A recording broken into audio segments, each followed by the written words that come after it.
Certainty Principle, Chapter 3, Sections 5.3 and 5.4. So these two sections I go kind of deep on the whole identity thing, trying to break it down mentally, how it works, and being able to cut a hard line between what identity is and what the brain does for a living. 5.3, Breaking My Identity Contract. Quote, man is born free, and everywhere he is in chains. I prefer liberty in danger than peace with slavery. Unquote. Jean Rousseau, 1762. I am a herd animal. My identity is the vitally human tonic note of the rhapsody of social survival.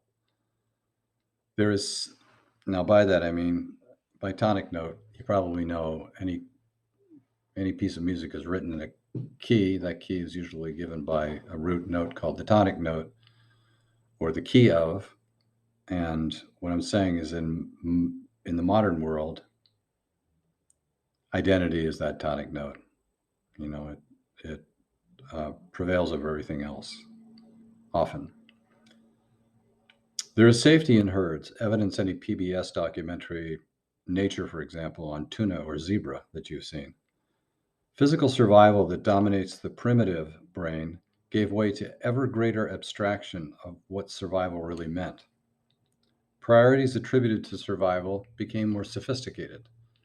The strains and struggles of day-to-day life we refer to now as survival. But what precisely is the modern human being seeking to survive? Facebook? As I lay dying, what am I really clinging to? Man makes monuments and temples, creates foundations, endowments, and various other memorializations to perpetuate identity and those with whom we identify. In and of themselves, that's not necessarily bad, but the fundamental motive goes beyond the physical. It is survival of the illusion of identity. Stripped of the trappings of our identity, our social cues, conveniences, and pleasantries, what then? In a post-apocalyptic world of true scarcity, what dictates behavior? The Survivor television show provides an artificial glimpse into such lean circumstances. We get to see what happens when people are placed into a synthetic dog eats dog scenario. Turns out, in a dog eats dog situation, identity is the first course. I respond to reality largely due to the programming of billions of cultural conditionings ported through my senses into my brain since birth. The source code is parental, familial, communal, post-puberty feeds from peer groups and powerful marketing influences. We are definitely in the era of digital marketing when they're going to dictate our behavior, whether we like it or not, unless we control it. We're powerless against it, unless you make up your mind not to be. In aggregate, these instructions constitute my social contract, whether I like it or not, one that is pervasive and powerful. Reflexive compliance is so embedded in my brain's operating system that it defines the experiential boundary of my day-to-day life, literally. Try radically changing the way you dress, the way you cut your hair. Try changing the type of people you associate with. Try changing to a completely different career. As trivial as these changes might sound on paper, the firsthand fear generated by contemplation of these identity breaks conjures from decades under the tyranny of a social contract steeped in vanity. So we're anchored deeply in who we are and how we perceive ourselves is anchored deeply in the survival of our identity. And unless we shake loose of that, we're stuck. This contract remains intact unless I am forced, or force myself to amend it through a naked exposure to reality of what is and what must be, as dictated by my values. You want to break this contract? Set goals based on your values and stick with them, no matter what. Getting fired for not fitting in is just such a Darwinian cause, compelling me to restructure the career part of my contract if I have the willpower and the courage to seize the opportunity to do it. Many people don't. Right? They falter and fall back into the cave that they're comfortable in. The shock of such an event offers a chance, albeit temporary, to break the pattern. So bad stuff is really a chance for you to break the pattern of what you've become accustomed or used to or addicted to and try something new. These opportunities to escape the conscious compliance with my legacy contract are rare and valuable. Without exposure to radical reality, either by my will or against it, the brain seeks to preserve its homeostatic routine. If I am a misfit, this can mean years of quiet, prevaricating desperation. Travel in unfamiliar lands confronts my contract, potentially initiating new perspectives and even changes, if my vanity allows it. Investigating new realms of thinking challenges the contract, compelling it to change. But the courage to journey is not enough. I can journey to simply reinforce my old prejudices supporting my identity. That is my existing social contract. Or I can journey out with the defined purpose of challenging and changing because I just can't stand the status quo anymore. The latter is the domain of TCP. The challenge is clinging to identity, which is the definition of vanity. If I am truly courageous, of the Ferdinand Magellan class, I must come to terms with the possibility that I may be radically, even fundamentally changed by even the experience of exploration, and open to it. I may discover madness or my own mortality, as Magellan did. He didn't make it around the world. He was killed in the process. I may discover madness or my own mortality just over the next horizon of my deepest convictions. But the intrepid traveler fears ignorance and delusion more than they fear their own mortality. It's a big statement. They fear ignorance more than mortality. This is the importance of the identity challenge. Abandoning identity is the greatest of great capitulations. If this mortality motive is only a manifestation of human identity, what is the fundamental cause? What are we sticking to? What if the underlying energy driving me to human actuality supersedes even life and death struggle? After all, soldiers face death, sometimes even happily. With a 1 in 5 chance of not returning, climbers continue to challenge the dangerous summits of Nepal's Nanga Parbat in the Karakoram mountain range. What is the motive that is greater than survival of self and life? What does it look and feel like? Would it even be definable in human cognitive terms? Interesting observation, it probably isn't, because it exceeds our cognitive capacity, that thing that drives us to self-actualization. Well, let's just call it actualization. Section 5.4, wanting versus needing. My brain is a wanting machine. Dan Koshland's work on chemotaxis, Koshland Sanders, 1989, essentially examines the primordial nature of needing. One might say that needing is a fundamental qualification for any organism to survive. If it doesn't need, it's not here anymore. Needing is life or death. There's no choice about it happening. You either do it or you die, physically or figuratively. In contrast, wanting is about gratification, a vanity-based motivation. A need represents few choices and many challenging consequences, sickness, death. A want is an easier path because it lacks accountability. There are many choices, and the consequences are few and easily dismissed. Quote, you can't always get what you want. You can't always get what you want, but you might find if you try sometime, you get what you need. I read that wrong. You can't always get what you want. You can't always get what you want. But if you try sometime, you might find you get what you need, unquote. Jagger Richards, 1968. Chemotaxis is driven by the needing of nutrients. Vanitaxis is driven by wanting what inflates my identity. Unlike needing, which demands action, wanting is a chronic state in and of itself. Wanting to lose weight is a vanity-driven epidemic enabling relentless onslaught, a schizophrenia of infomercials about weight loss and cooking.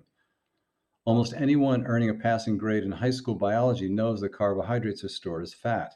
Yet 39%, according to the OECD 2017, I have no idea who that's in the bibliography, of American adults, 39% of American adults are obese and many more are overweight. But Frito-Lay's sales are doing just fine, thank you. Wanting is not needing, and the pursuit of vanity is wanting the impossible. The obesity epidemic is believed to be strongly related to another epidemic, the narcissistic preoccupation with self. That's a quote from Lemaitre. You can look him up in the big bibliography, also 2016. These are all scholastic papers, by the way, except for Jagger and Richards. Effectively, seeking to inflate my identity makes me fat in my head or in my body or both. So long as I identify with wanting to diet, someday maybe, my brain believes it is dieting while it keeps feeding itself. The problem is solved when I forego the willpower to take the required actions otherwise necessitated by needing. When I am needing to lose 30 pounds, life or death, the brain won't quit until it finds a way. At least those brains that prioritize living over death by gluttony. People who need to lose weight will go to extremes, even banding their stomachs to stop eating. Smokers who want to quit smoking, junkies who want to stop shooting heroin, people who want to escape dead-end jobs, and people who want to be wealthy will never achieve those things until they stop identifying with the want and begin acting on the need. That's a really important statement. Whenever you identify with a want, something you want, you're never going to achieve it. It's only acting on the need that things become achievable. And you still might lose, but you sure can't get it through wanting. Here's my little diagram of Maslow's hierarchy of needs. I kind of made some changes there with certainty, vanity, and identity, the top three. So you have to pass through safety, you have to pass through identity, you have to pass through vanity, which is just distilled identity, to get to certainty and letting it all go. Crucial to certain living is building the capacity to either kill off my wants, the large majority of them, or make the decision to elevate a want to a need and do it fast, meaning without thinking about it too much, because the brain can rationalize away even the most virtuous want, or need rather. Yeah, your brain has demons that chase down your dreams and tries to destroy them because it's easier. It's not as threatening. It's not threatening to your identity. Your identity constantly tries to provide, protect, and inflate the status quo. That's why it's dangerous. So the little trick is never seek to inflate your identity in anything that happens. TCP teaches that needing a life or death commitment to mandate manifests goals and creates momentum. Wanting does the opposite. It confuses and corrupts goals, creating inertia. So one TCP key is to avoid wants as quickly as possible. Stop wanting things. Wanting is an identity-inflating, energy-consuming waste of human resources. To fight the wanting demon, that is that demon in your head that wants you to keep wanting because it supports identity, I must learn to demote those interests that don't deserve my mandated needs and quickly and consciously eliminate them. Popular media are parasites of wanting and do everything in their power to play to my identity through them to get me to buy stuff. It's that simple. Consider the editorial mandate of most news programming. Quote, if it bleeds, it leads. Why do they do that? Why do they do that? because it appeals to us. It appeals to identity, directly to an identity-driven phenomenon known as Schadenfreude, German word. I should have Alexa, what's Schadenfreude mean?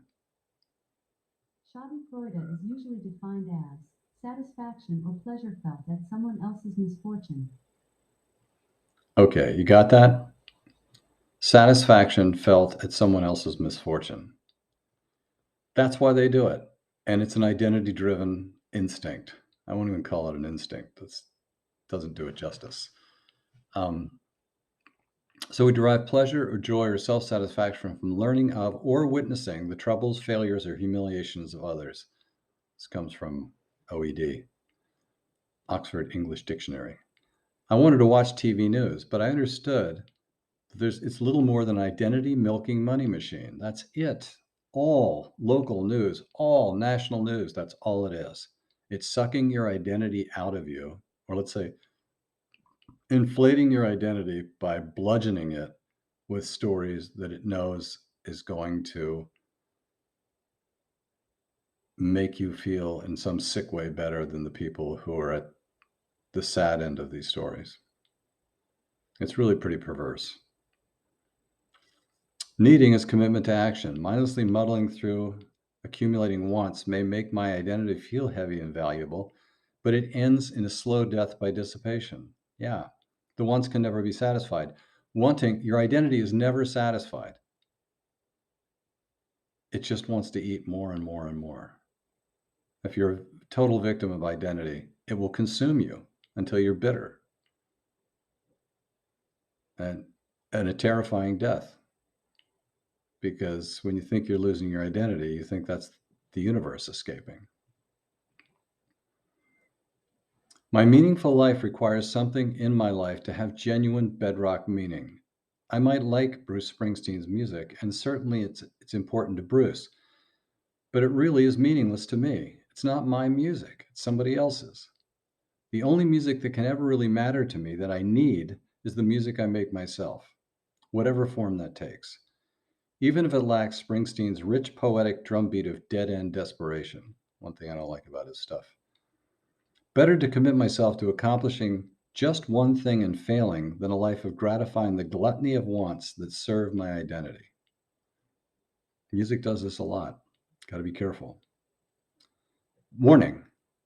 I am not suggesting that wanting is a benign condition. Wanting destroys certainty. Chronic wanting, like any addiction, disenfranchises the individual, opening a vein to infection by fear and regret. So there's really no choice. Either I commit to my mandated needs or I live in a world of wanting.